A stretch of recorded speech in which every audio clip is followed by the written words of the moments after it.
Hello, welcome to FX PhD. My name is Matt Leonard and this is class number 9 of mya222 Maya Foundations Look Dev and Lighting. So in this class we are going to be looking at compositing, and we're going to be focusing really on multi-sample compositing, or what is more commonly known as deep compositing. Now we're going to be looking at how we can generate deep data out of both Mental Ray and RenderMan, and then we're going to look at very quickly how we can work with that and do some compositing with that. Okay, so the idea behind this class is really to get you up to speed with the technology that's been around for a little while now, but quite a lot of people still don't fully understand what deep compositing is. It's being used in a number of companies across the world. So firstly, people like Weta Digital and Animal Logic, who really kind of came up with this idea originally. They're using it pretty much on all of their movies. Then you've got companies like Industrial Light and Magic, MPC, and no doubt DNEG. They will be using it as well, plus a whole host of other companies. So this is technology that's been around for a while, but as I said, not many people seem to fully understand exactly what it is. And certainly in talking to people, a lot of people aren't using this outside of big facilities. So the idea behind this class is really to get you very familiar with what deep is, what are the benefits of it, what are the drawbacks of it, and actually get you up and running with some deep files and enable you to start doing your own deep compositing. So let's get into things. So firstly, I want us to make sure that we fully understand render passes, and I'm sure you do. It's been well taught at FX PhD, both by myself and numerous other people. So normally during a 3D render, multiple passes are generated in the background. These are just passes that you can choose to output, but the data is being generated because it needs it. So if you look at the list, you can see we've got things like depth. You need depth inside of the software, inside of RenderMan, inside of Mental Ray for it to know where things are. Motion vectors, obviously if something moves, it needs that motion vector information in order to work out motion blur. Normals, obviously common for making smooth polygon faces, that kind of thing. So these passes are all generated whether we choose to actually output them or not. Okay, and if we choose to output them, we can extract them through normal render pass setup, and we've looked at that in depth before in other classes. Now let's look at a few that are important to us and just look at some interesting characteristics about them. Firstly, we obviously have RGB. RGB is the color of the pixel. It's probably the most basic form of render pass because we've been outputting it for decades and decades. So you can see I've got a pixel just with an arrow facing it. That gives me a specific color of that pixel. It's just a single sample of information, and we can choose what color depth we want that to be as well. So the color depth of an entire image, not just a specific pixel, but the entire image could have an 8-bit color value, 16 or 32. They're the common ones. You could obviously do something like 10-bit, 12-bit. I believe you could even go up to 64-bit in some very special instances. But generally we have color information defined as pixels. Then we have the next most common one, which would be alpha, or the transparency of the pixel. Obviously if the pixel value is 1, then it is completely solid and you can't see through it. If the pixel value of the alpha channel is 0, it's entirely transparent and you can see through it, and anything between 0 and 1 is obviously various stages of transparency. Again, this has a single sample of data. It's just that information, and you can output this in a number of bit depths as well, 8, 16, 32. Usually you probably wouldn't want to go much above maybe 8 or 16. Then we have this one, which again is very important, again very common, which is the depth. This defines the distance the pixel is from the camera. Now I'm absolutely sure you know all this, so you're probably thinking, yeah, we got this many years ago. But just to familiarize yourself, the color of the pixel in grayscale defines how far that object is. You can define whether it goes from black in the foreground to white in the distance, or the other way around. It just depends on what renderer you're using.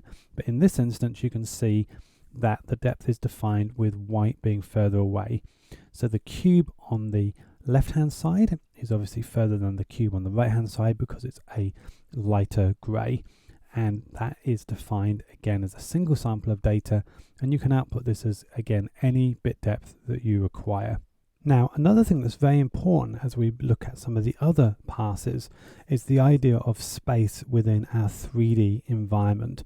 So you've basically got three main types of space: world space, camera space, and object space, and they're all working slightly differently, and you may use each space depending on what it is that you're actually trying to do. So the most common one is world space, and this is what we have when we obviously open up Maya and we put things in the viewport. What you're seeing in there based on that grid is world space. The center of the grid, or the origin of that grid, is in the center of world space. And so if you put something at 0, 0, 0, that is the middle of world space. And so if you output a render pass based on world space, the information in that render pass is based around that system where 0, 0, 0 is in the middle. Then you have camera space, and this is a coordinate system that uses the camera as the center of the space. So the camera space puts the camera right in the middle, so the space could change based on if the camera animated around. And that can be really useful if you want your coordinate system to be based on the camera's point of view. The third type of space you have is called object space, and this is where the space is based on the object's point of view, or the center of the object itself. So the origin of object space is the object's pivot point, and its axes are rotated within the object. So you could have, if you have certain objects in the scene, say a torus, a sphere, and a cube, each one would have their own object space. Now the reason why this is important is that as we look at some of the other render passes, you want to make sure if you're using render passes that tie together, such as say a normals pass and a point or position pass, you'd want to make sure that both of those are output in the same space. So if you made, say, a point pass output on a world space coordinate system, and then the same scene you rendered the normals pass on a camera space on a coordinate system, then you'd find that they wouldn't marry up because you're basically using two different spaces. So an understanding of these three different types of spaces and when to use them is really important. And the key thing is really, when you choose one, make sure all of your render passes are based around that particular space coordinate system. So let's go on and look at a couple of other render passes. Firstly, we mentioned point pass, and this again is really useful. It's being used much more, and basically what the point pass does is the position of a pixel on the geometry surface. So every pixel that's rendered in the image basically represents where that part of the object was in 3D space. So you can see what we've got here. We've got red, green, and blue. We've got this kind of turquoisey, cyany color, and the point gives you 0.0 in red, 0.95 in green, 0.89 in blue. Again, it's a single sample of data, and you normally want to output this as a floating point 32-bit image. Floating point so that you can have values that go above 1. You also want it to be able to go into negative values, and you want to have a very high colored bit depth. So 32-bit is obviously going to give you at least 80 octillion colors, which is going to be plenty enough for doing this. Some people will output this pass as 16-bit, but I always believe that it needs to be 32-bit to give you an accurate representation of the data. So once you've got this colored pixel, red, green, and blue, it represents the position in the model based on, let's say, world space.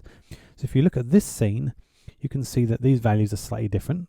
This is actually a shack that we have, and you can see in the top image they have the RGB on the left hand side. Next to it, on the middle or on the right at the top, we have the point pass itself, and the pixel that I'm pointing at, in X it's minus 0.78, you can see, in Y it's 22, and in Z it's 15.5.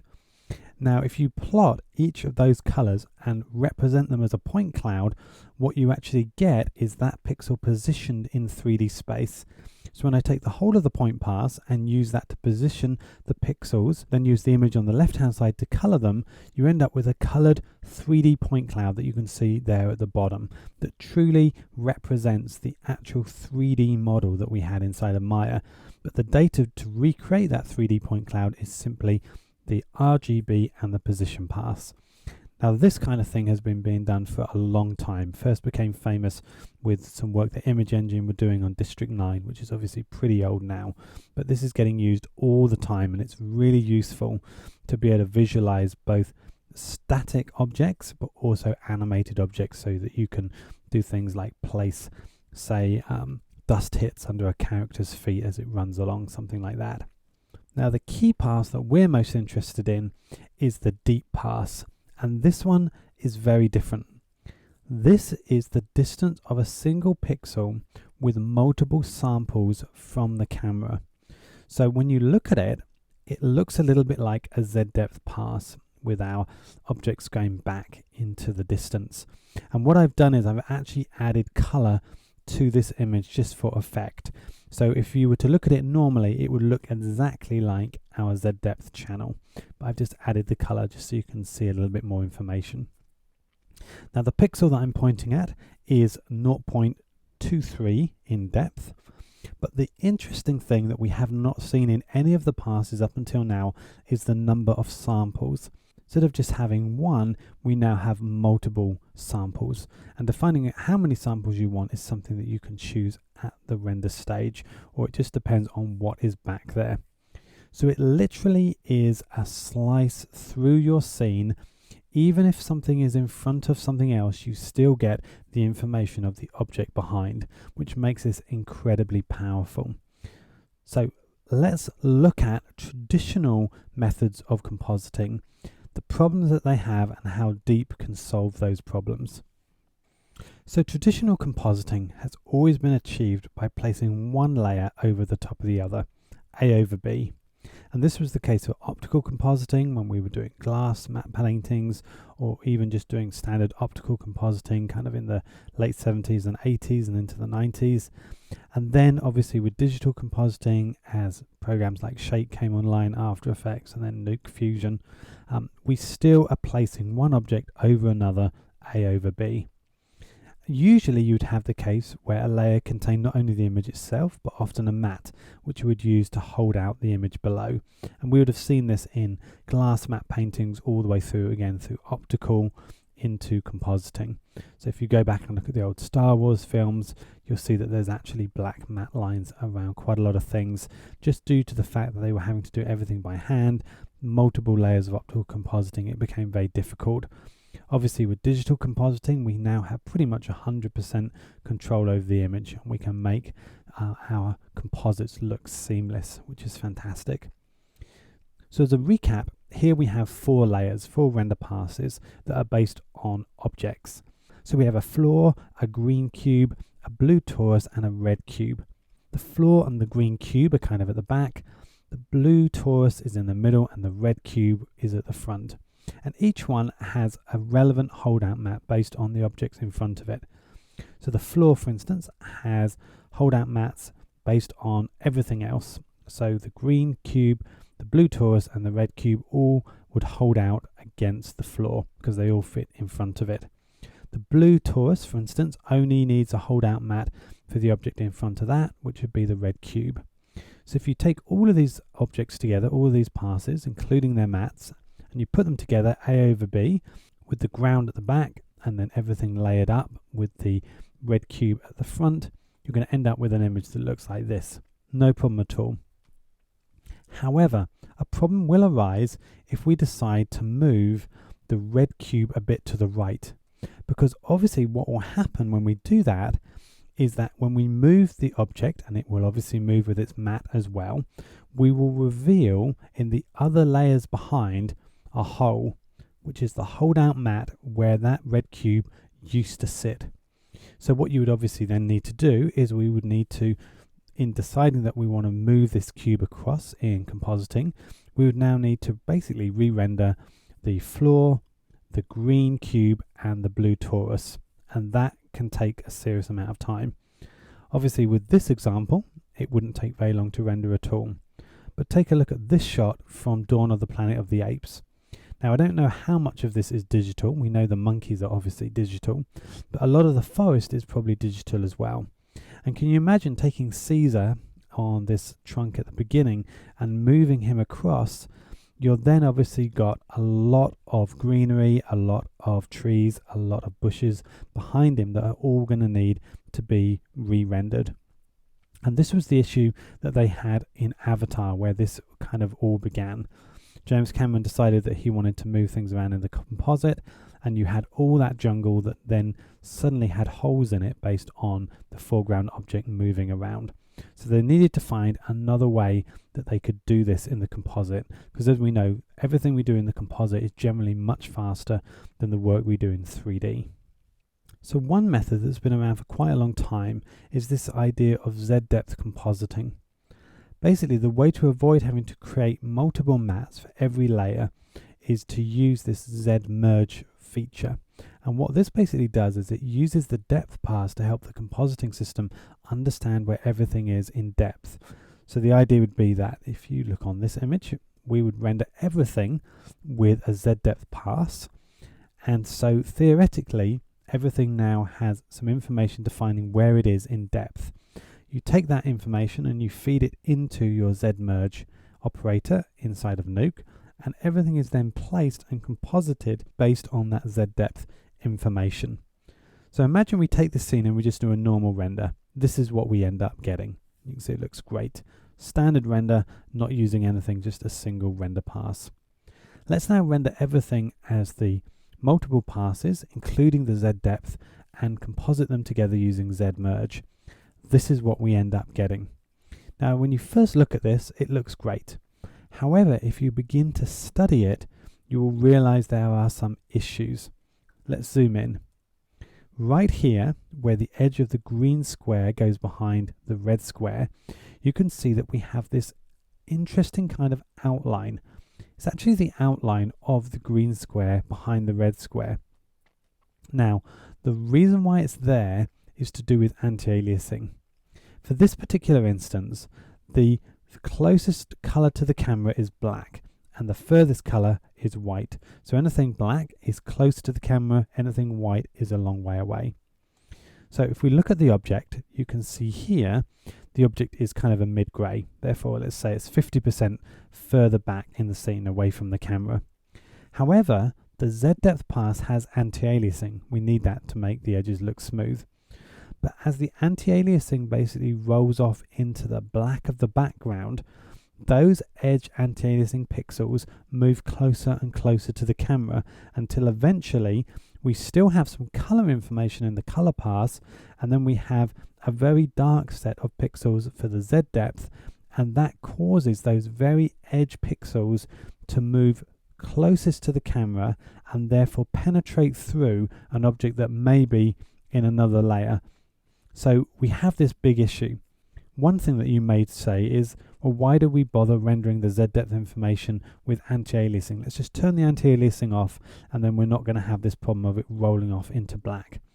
Well, if you do that, you end up with these artifacts where you basically don't have any anti-aliasing, and you get these horrible jaggies between objects.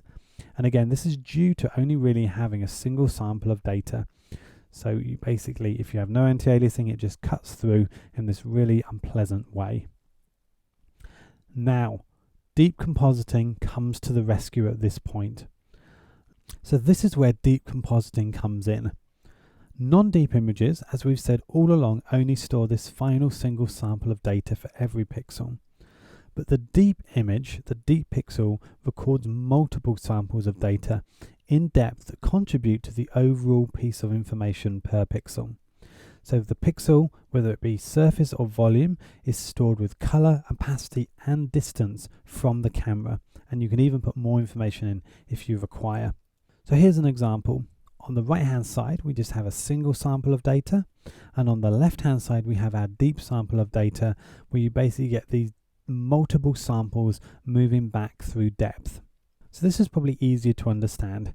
Here I have a number of translucent cylinders, and if we look at it from the side, you can see that they basically are all next to each other with a gap in between.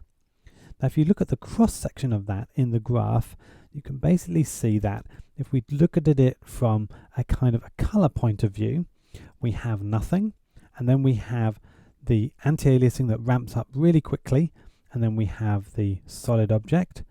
Then the anti-aliasing comes off, we then have a gap, we then have the second object, then a gap, then the third object, gap, fourth object, etc.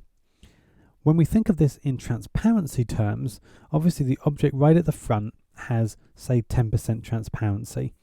As we look through it to the next object, we then have another 10%. So as we're looking through an angle, the transparency builds up until the object becomes potentially completely opaque if you look through that number of layers. But you have this build up of kind of transparent information as it becomes more and more opaque. So hopefully that kind of makes sense what's going on there. Now, if we take that information in deep and we take a torus that is again rendered as deep information, this is a solid torus. So if you look on the left hand side at the bottom, you can see that where the torus is in depth, we have no information until we hit the solid object. It then obviously in the color, anti-aliasing straight into the solid object, and then the anti-aliasing at the edge tails off, and then you have nothing. So if you look at it across ways, you can kind of see that very thin point which represents the color information. When we look at the transparent information, it's very similar in that we basically have no information, then it becomes solid, and then it basically remains solid for the rest of the time. Now if we take our torus and we deep composite it into our translucent cylinders, you can see the two graphs at the bottom overlaid each other. The grey represents the cylinders, and you can see that we put in our solid torus right in the middle there. And with the transparency, you can also see that where the torus is, if you cut through that area, we'd had a gradual build up of the transparency getting more and more opaque, but the minute we hit the solid torus, it becomes immediately opaque and then remains opaque for the rest of the time. So this is enabling us to take one object and basically immediately composite it into another object. So this is what deep compositing allows us to do.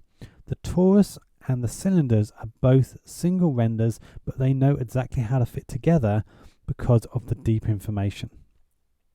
So the depth order requires no manual layer creation or stacking.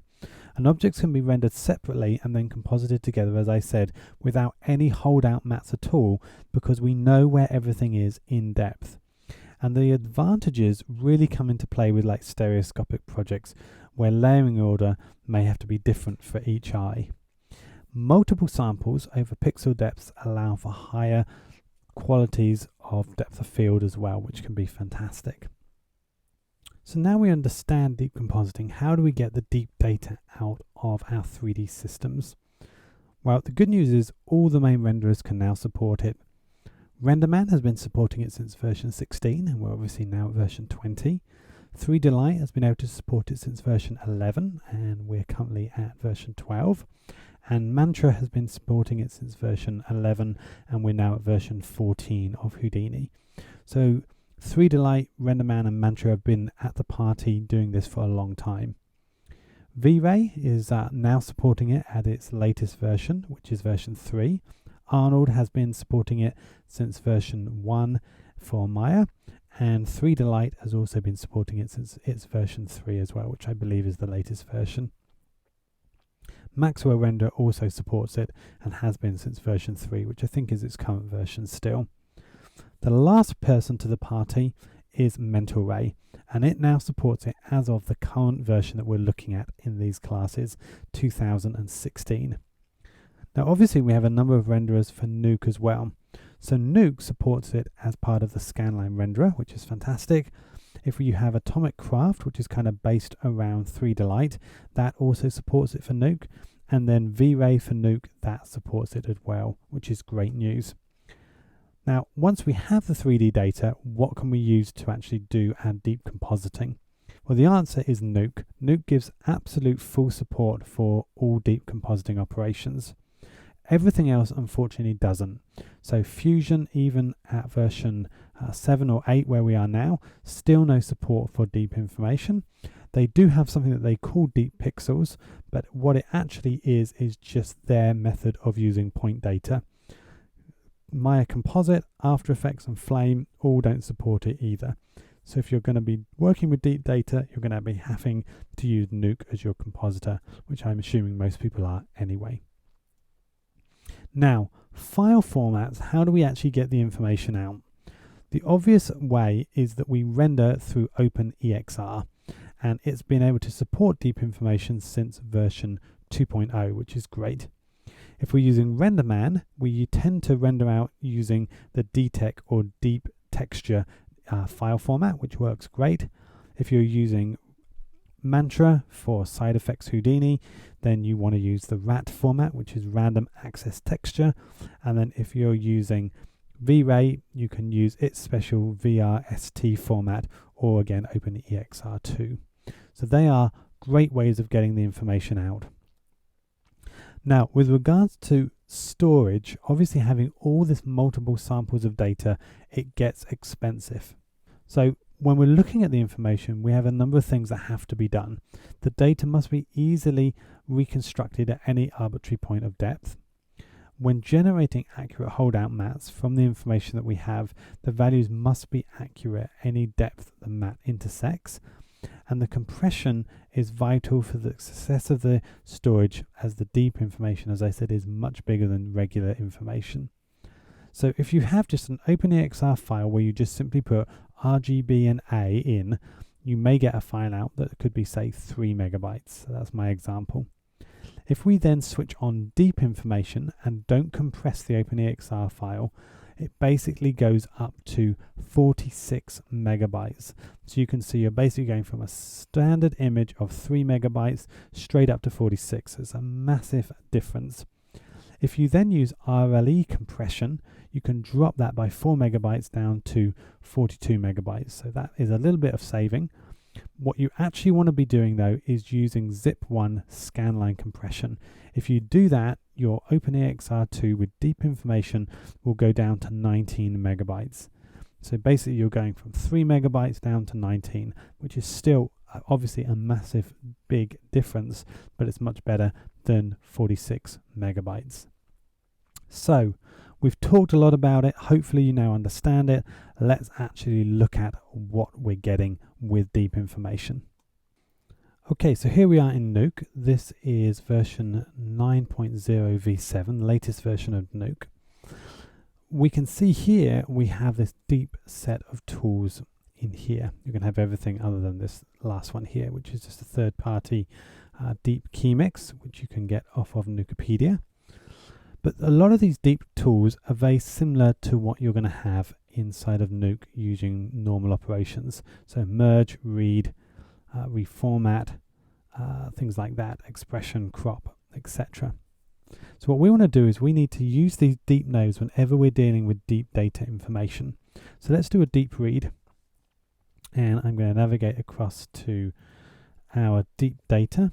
And I've given you a whole bunch of data here that you can play with. So I'm going to go with this Surfshack here. Now I've got EXR information, I've got deep texture information, and the deep texture information I've basically converted to EXR2 for you. So I'm just going to pick this one, open that up, and you can see the deep nodes are basically these blue ones. So I connect that to the viewer, and you can immediately see here is a image rendered out of Maya that has the deep information embedded.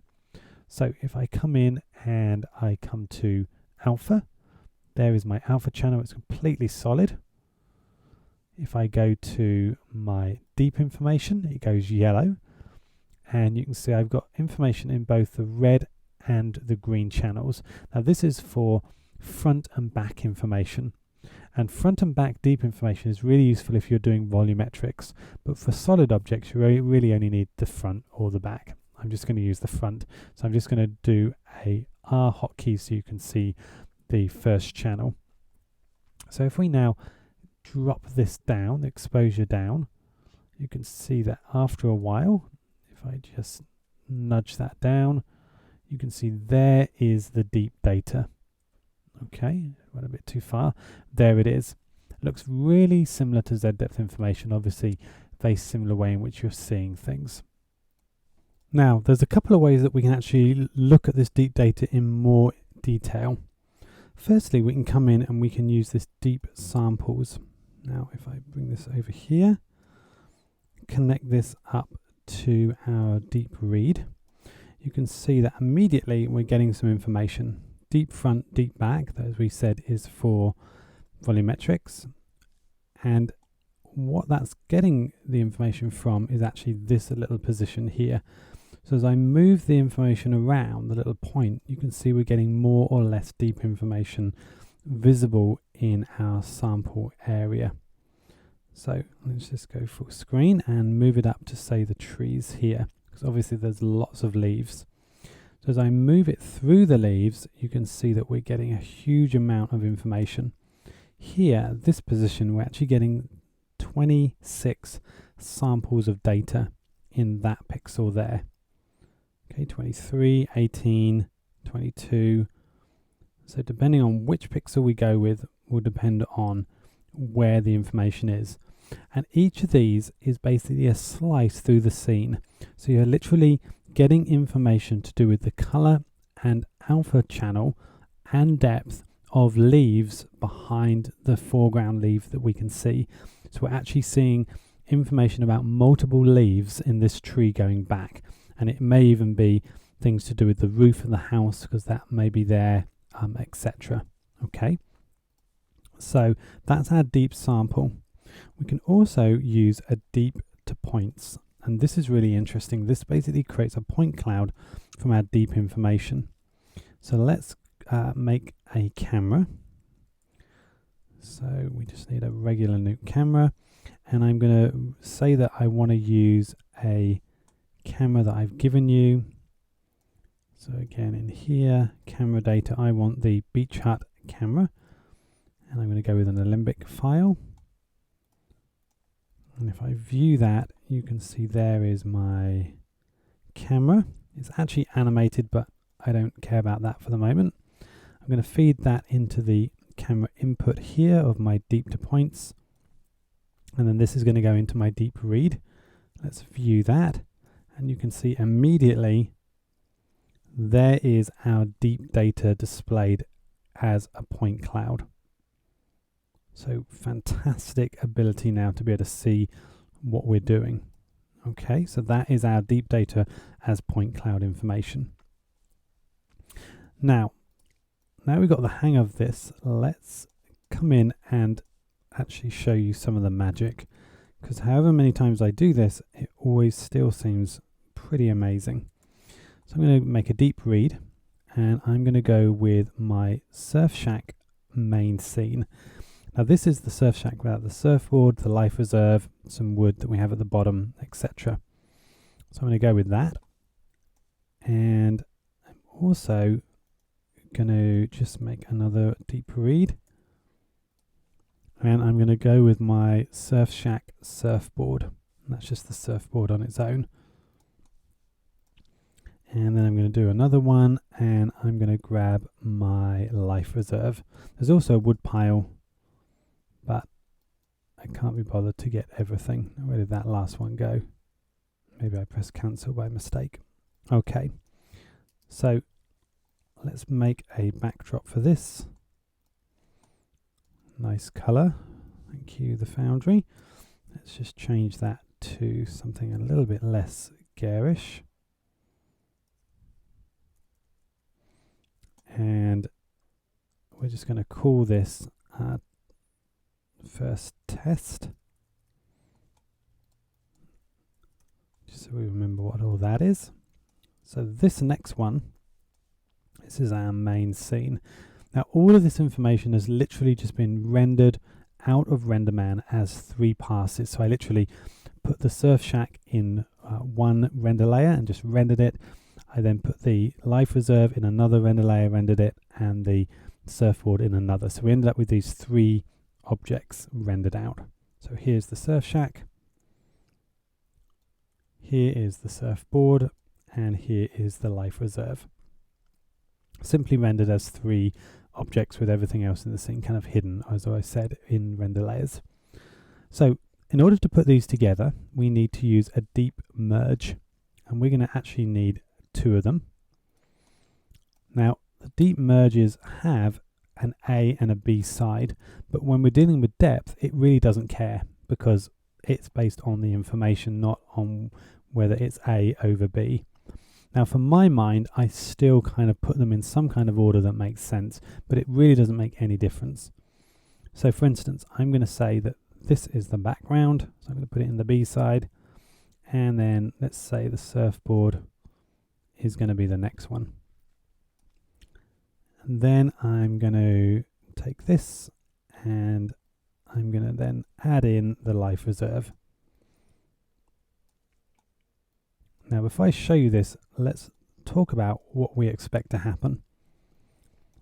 We know that the surfboard lives here at the side of the hut. So simply putting the surfboard over the hut means that it's going to be over the hut, over the tree, and over the fence. Same with the life reserve. The life reserve actually sits here, as we know, in this section of the wall, but putting it over everything else will mean that it'll be over the tree trunk and obviously over this white beam as well. However, if we come in and look, you can see that that is not the case. You can see that the surfboard has fitted itself straight behind the fence, even behind the branches up here a little bit. You can see tiny little bit of anti-aliasing as those branches go over here. And then in this one, we also have the life reserve behind the tree and behind this pillar. Now you may be asking, what are these things here? These are just really high bright spots that I got. I probably should have fixed them, but I didn't get around to doing it. So that's all those are. They're like little nans.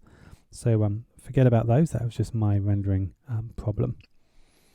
So we also interestingly have this door here, which has got this kind of screen on it, obviously where stop the bugs getting in, which is slightly translucent. You can see inside the hut. Now let's see some magic. So what I'm going to do is I want to actually move the life reserve. Let's move it over here into the fence area. So this is my life reserve. I'm going to add a deep transform. And the deep transform enables me, as you would expect, to transform the object around. So I'm going to come in, and this always takes a little bit of time just to work out which direction things are going. Now we know if we move it up and down, we can literally push it up and down. So I've just moved it up a little bit and down a little bit. If I move it in the X, it's going to move one way. So you can see as I move it in X, I can move it all the way across here. Still goes behind this pillar. And then if I move it in Z, you can see that I can actually move it forward. So it's gone through the post. I can move it forward a little bit more, move it over a little bit, and let's move it down a little bit. So now we've actually moved the life reserve out completely from the fence and the scene. Now if I push it to the side and let's pull it back, it always takes a little bit of time just to organize everything. You can see there we've actually managed to push the life reserve now in between the two pieces of fence. Now look at what's happening with the anti-aliasing. We're getting fantastic anti-aliasing. Everything is working, and that is because the anti-aliasing has these multiple samples. So if I come in and I use my sample, deep sample information here, and I just budge it over to here, you can see we've got on this piece of anti-aliasing the deep samples from the actual life reserve and the object behind it, which is the fence panel, which is fantastic. And that is why deep is so good. Not only do we have the information just to be able to move things around in depth, which in and of itself is pretty amazing, but we also have the ability to keep all the anti-aliasing because we have the deep multiple samples as part of the anti-aliasing information as well. Now let's reset this back to 0. So we'll put the life reserve back to where it was. And let's do something even more interesting. Let's move this across, and I may have spoiled it. You may have spotted it when I did it originally. I didn't mean to do it, but went the wrong direction. Let's put the life reserve right here, and let's begin to move it forward. So we keep on pushing it. You can see there, we have literally now moved the life reserve inside the shack. And we are now moving it around behind the screen door. So it is now inside the shack, and you can see it between the inside of the shack and the screen door. And just again, just so you know, I'm not playing any silly games. I know you know I don't. Here is the main shack. It is a simple render. No other pieces. It's a single node. It's a single EXR file, and yet we can position our rendered object inside of that. So that is truly amazing. I absolutely love it. The flexibility that this gives us is huge, and the ability to be able to do this kind of thing. Normally, if I had taken that object and said put it inside here, you would have to literally go back to render and re-render all of this. And with this system, with Deep, we can do all of this ourselves, which is fantastic. So I'm going to give you all this information so you've got it to play with. Now, you're probably super excited and thinking, okay, where do we go from here? Well, the obvious answer is, how do I now get this out? I've got RenderMan, I've got V-Ray, I've got whatever. What do I need to do? Well, I'm going to show you how to get this out in RenderMan, and I'm going to show you quickly how to get it out in Mental Ray. And we're going to start with Mental Ray just because it's the newest. The great news is that all of them are really easy to get the information out. So let's move into Maya. Okay, so Maya's just loading. I've upgraded to Service Pack 2, Maya 2016. That's also upgraded Mental Ray to Service Pack 2 as well. So we're going to begin with Mental Ray. So we'll switch on to Mental Ray. And we're going to just make a very basic, simple example. So I'm going to make a cylinder. I'm going to give it a height of, say, 15. Thickness of, say, 0.25. And I'm going to position it. Let's see, where do I want to put it? Say there. I'm going to dupe it. And I'm going to put one here. This is very similar, obviously, to the example that we looked at earlier. And let's dupe all of those and move them to here.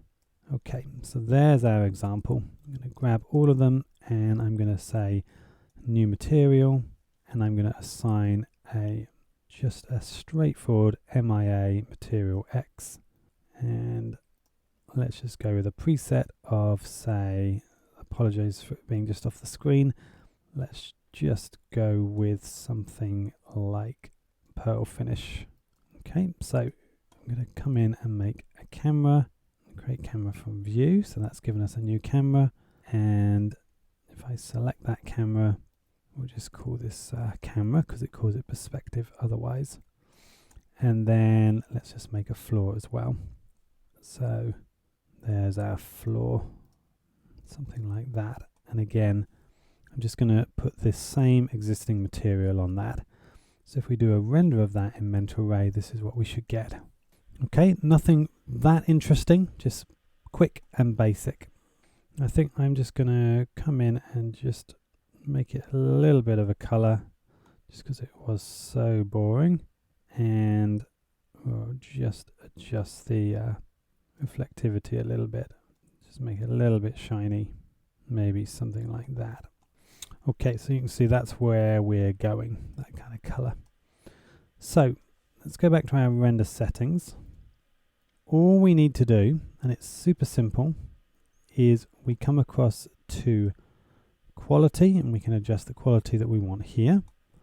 Scene, camera, primary, frame buffer, use deep information, use deep image format. That's all we need to do. I tend to switch this over to 4x32 just because I like that in case we're doing any other passes. If you're just doing normal color passes, it's overkill. You can get away with 16, but 32 will be fine for what we're doing. And then I may just come in And if I wanted to, I could add some lights or what have you, but we want to keep this really simple. Everything else I'm just going to keep as default. So really the only thing I've done is switch this on. I'm then going to come in and I'm going to make sure this is set to OpenEXR, and we're going to call this deep test mental ray. So let's now make a project, and I'm going to put this into my class, so class 10, and I'm going to call this Maya. Accept, and that will be where we get all our images saved.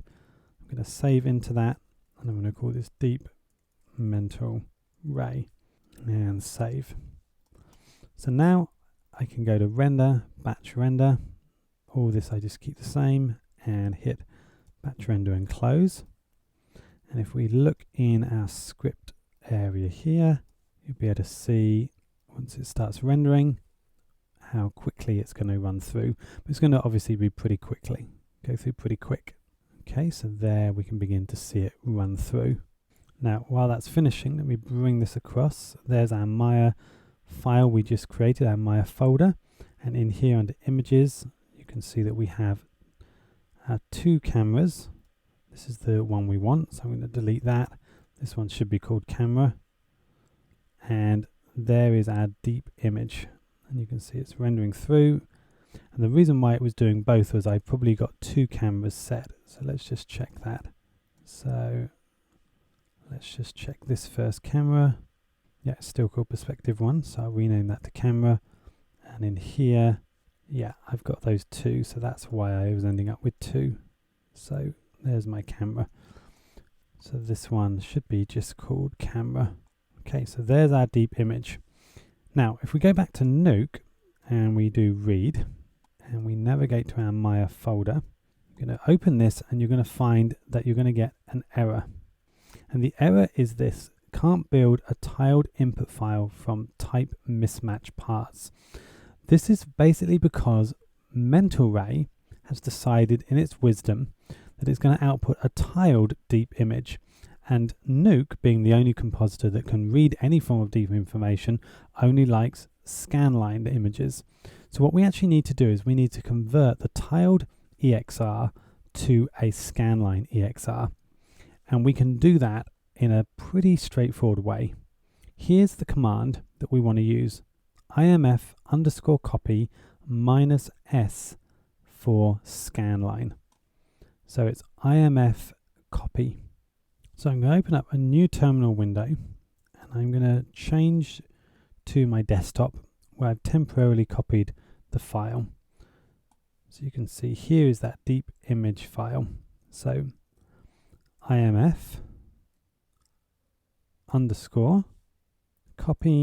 -s deep test mental ray .exr, and then I'm going to save it as deep test mental ray scan .exr, and it goes away and it then converts it, and there you can see that's the converted file.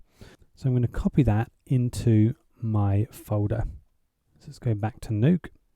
I can open up again a deep read, and I'm aware that I actually just used a normal read file at the beginning. So here's the original deep test, and you can see I get an error again.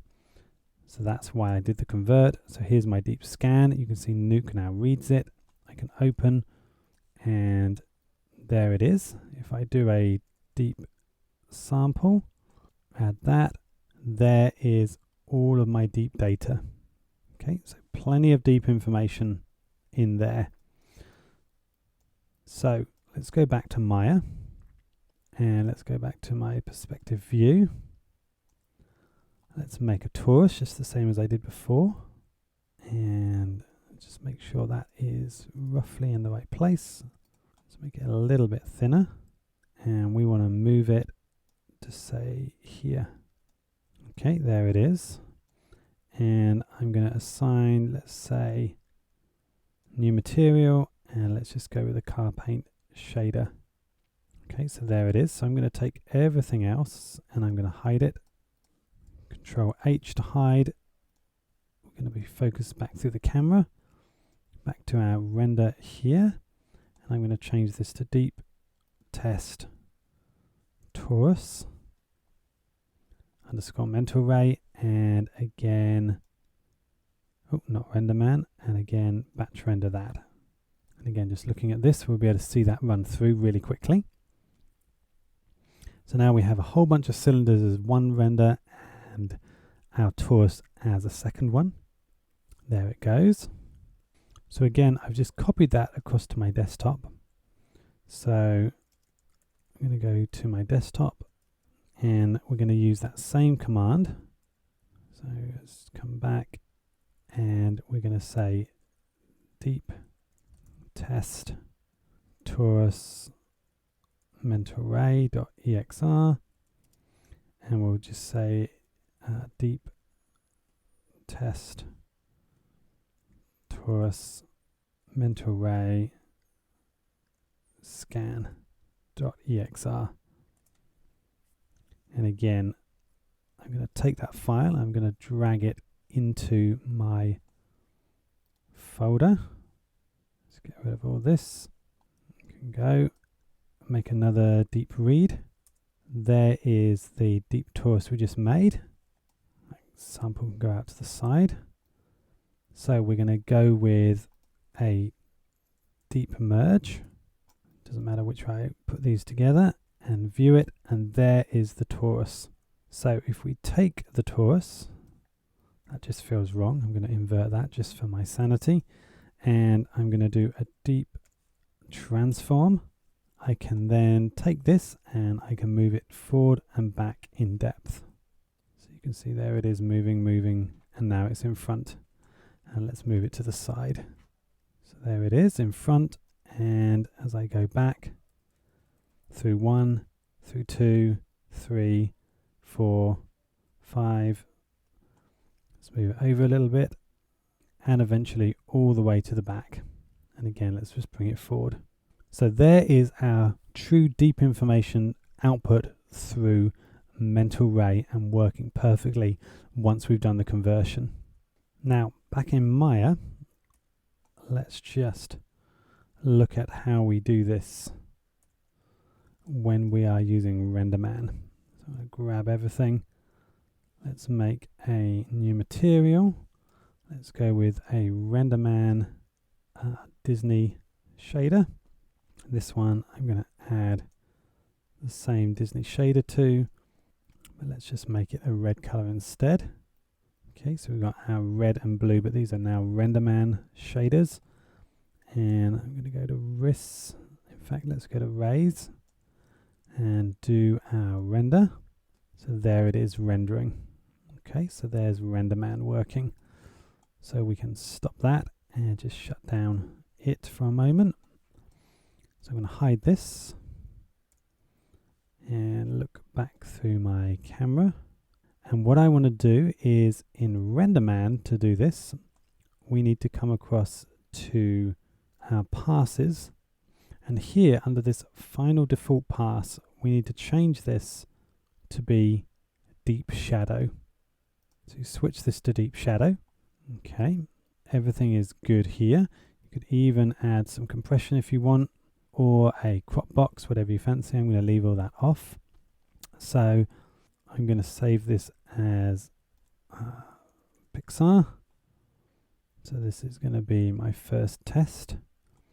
And I now need to change from OpenEXR. I'm going to go with deep image. So this is the DTEC file. Okay, so this is now a DTEC file. And let's just see what we've got. Minimum, maximum samples look fine. Don't need to adjust those at all.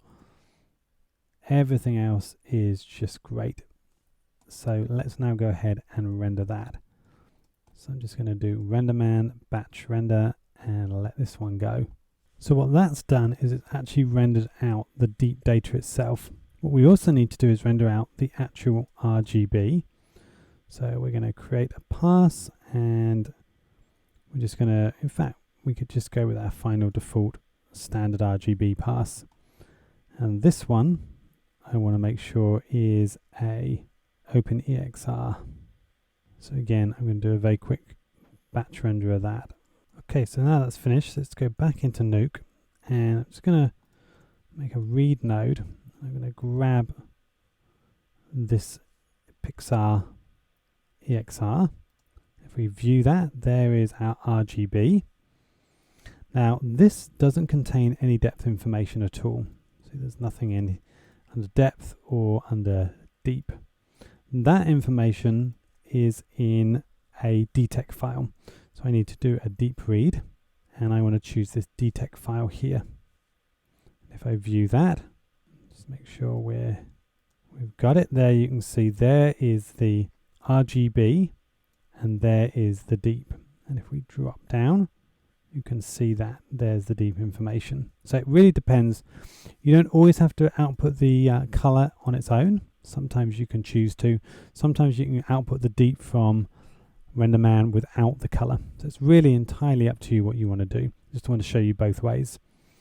So if I take this file, and there's the alpha, there's the RGB. Let's go back into Maya, and we're going to output the torus on its own.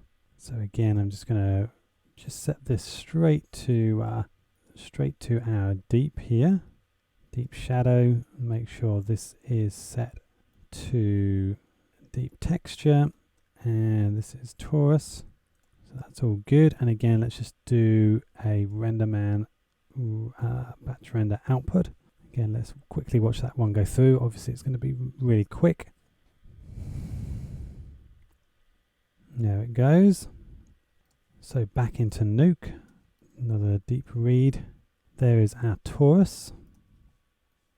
And if we view it, there you can see it. And if we then do a deep merge again and view that, there is our torus right in the middle. And again, if we go with a deep transform, you can see that we're able, as before, to move that forward and back through our various tubes. So that is rendering deep both out of RenderMan and Mental Ray 2000. Now, I have no idea how long we've been going, but I'm guessing we are way over time for this last class. So apologies for that. We've done really well in this course in keeping all the classes to a sensible length, but we would have almost certainly gone over big time for this one. There's many more things we could discuss. Lots of things in here. Just a quick rundown before we go as to some of these other deep tools. Deep color correct is obviously just a straightforward color correction tool. Works like normal, but just on deep data. Deep crop is fantastic. It enables you to crop both the near and far clipping planes. Think of it that way. You can kind of take the clipping plane near and far and kind of clamp in based on depth, and then you can actually crop the B-box as you'd be used to in Nuke, so that's really useful. Deep expression is basically like the common Nuke expression node, but you can work on deep data, which can be great. Deep from frames and deep from image, these two enable you to create deep information firstly from an image, so it literally will take a Z-depth image or Z-depth pass, and it will create a single sample of deep data. So it actually will give you deep data, but instead of giving you multiple samples, it will just give you a single sample. So it's kind of almost like taking an 8-bit image and converting it to a 32-bit image. You don't get the additional information, but it is still 32-bit. So that's the same, sometimes useful. And then deep from frames, this enables you to create multiple samples of information based on animated frames of data. So imagine getting a card and putting a noise map on it, and then animating that over 10 frames to move back 1 unit at a time. So when you look at the animation, the card basically moves back 10 units in space over 10 frames. If you then plug that into the deep from frames node, it will make you, as it were, a cube of deep data based on that noise map. So that can be quite useful. Deep holdout basically will enable you to make a holdout map based off of deep information, sometimes useful. Merge we've talked about, read we've talked about. Deep recolor, what this does is it enables you, if you in RenderMan decide that you want to render the deep data just as a separate pass without the RGB, you basically can take the RGB information and the deep information and combine them together. So it's almost like a shuffle node, but all it does is combine RGB and deep together. Deep reformat, surprisingly, is just like the reformat node. Deep from samples we've talked about. Deep to image, this literally takes deep information and it enables you to convert it back to normal single sample information.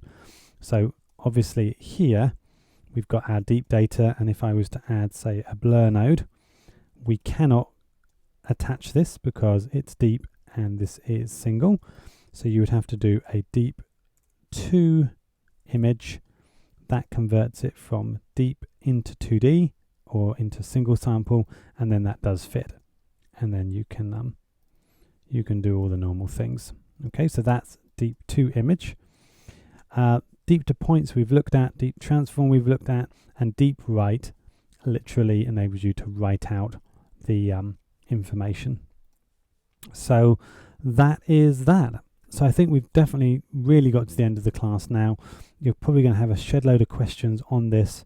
We could obviously do almost an entire course on deep. So if that's useful in the forums, please ask for that, and I'm sure we could do a class or a course on that if that's something John and Mike would like to do. But other than that, this is really everything I wanted to talk about with regards to rendering, shading and lighting. Hope you've enjoyed the course. I really have. Any questions about anything, please put them in the forums. And until our next Maya Fundamentals, this has been Matt Leonard for FX PhD.